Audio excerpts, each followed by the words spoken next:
সম্প্রতি গাজীপুরে কালিয়াকৈরে 13 বছরের মাদ্রাসা ছাত্রীকে এক হিন্দু যুবক অপহরণ করে 3 দিন আটকে রেখে দলবদ্ধভাবে পাশবিক নির্যাতন চালায়। অতীতের মতে মিডিয়া নীরব, প্রশাসন নীরব। যদি অতীত দেখেছে এই ধরনের ঘটনার সর্বোচ্চ আসামির গ্রেপ্তার ব্যতীত উপযুক্ত শাস্তি পর্যন্ত পৌঁছায় না। এমত অবস্থায় সঠিক আইনের প্রয়োগ না থাকায় জনগণ নিজেই শাস্তি প্রদান করলে ইসলাম সমর্থনযোগ্য হবে কিনা, খুবই দরকারি প্রশ্ন। দেখুন, গাজীপুরের ঘটনাটা নিয়ে আমাদের সবারই কম বেশ মুখ খোলা দরকার, আমাদের সবারই এই ব্যাপারে কথা বলা দরকার। এই ঘটনা আমি যতটুকু শুনেছি যে 2 মাস আগে ঘটেছে, অথচ 2 মাস পর্যন্ত এই ঘটনা ধামাচাপা দেওয়া হয়েছে। এখন সেই ঘটনা প্রকাশ হচ্ছে, 2 মাস পরে প্রকাশ হচ্ছে। 2 মাস ধরে ধামাচাপা দেওয়া হয়েছে কেন, সেটা একটা বড় প্রশ্নের জায়গা।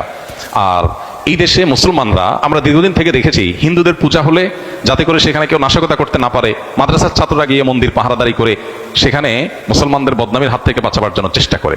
সেখানে সংখ্যালঘু যারা সংখ্যায় কম, তারা যদি সংখ্যাগরিষ্ঠদের উপর এই ধরনের নির্যাতন চালায় বা তাদের ব্যাপারে এরকম দুঃসাহসিকতার পথ দেখায়, তাহলে সন্দেহাতীতভাবে এর ফলে সমাজ অস্থিতিশীলতার দিকে যাবে। আমাদের দেশে আইন বা আইনের শাসন এগুলো যেহেতু জাস্ট মুখরোচক গল্পের মতো, এগুলোর কোনো বাস্তবায়ন আমরা দেখতে পাই না। এই জন্য মানুষের আস্থা তলানিতে। এরকম পরিস্থিতিতে মানুষের আস্থা ফিরে আনার জন্য দৃষ্টান্তমূলক শাস্তির কোনো বিকল্প নাই। অতএব এই ধরনের ইস্যুতে বিশেষ করে জড়িতদেরকে দৃষ্টান্তমূলক শাস্তির মুখোমুখি করার কাজটা যদি প্রশাসন করতে ব্যর্থ হয়, তাহলে মানুষ আইন নিজের হাতে তুলে নিয়ে তার দায়ও এই লোকগুলোর উপরেই পড়বে। পাশাপাশি আরেকটা গুরুত্বপূর্ণ বিষয়, আমাদের দেশে আপনারা লক্ষ্য করবেন যে তথাকথিত নারীবাদী, তথাকথিত শিশু অধিকারের ব্যাপারে সচেতন যারা, তথাকথিত সুশীল যে মানুষগুলোকে আমরা বলি বা নিজেদেরকে তা বলেন, এই মানুষগুলো এ ধরনের ঘটনা একেবারে মুখে কুলুপ দিয়ে বসে থাকে। কোন মুসলিম নারী তিনি নির্যাতিত হলে তাদের নারী অধিকারের স্লোগান একেবারে থেমে যায়। আজকে যদি ঘটনাটা উল্টা হতো, যে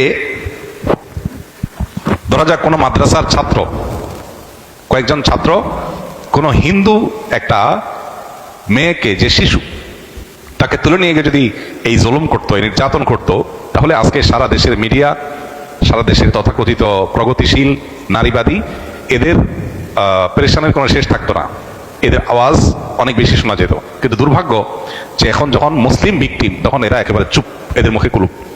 আমি যেন বলার চেষ্টা করি, বিভিন্ন সময় আমাদের সমাজে এই জাতীয় ইস্যুগুলোতে তথাকথিত মানবাধিকার কর্মী কিংবা তথাকথিত মানবতাবাদী, নারীবাদী, এই জাতীয় বিভিন্ন মুখরোচক স্লোগান যারা ধারণ করছে, এই মানুষগুলোর মুখোশ, তাদের আসল রূপ আমাদের সামনে ফুটে ওঠে। এটা দুর্ভাগ্যজনক। অতএব এদেরকে চেনার এই সুযোগগুলো যখন আমরা পাই, তখন আমাদের উচিত হলো তাদেরকে ভালো করে চেনা এবং সতর্ক থাকা।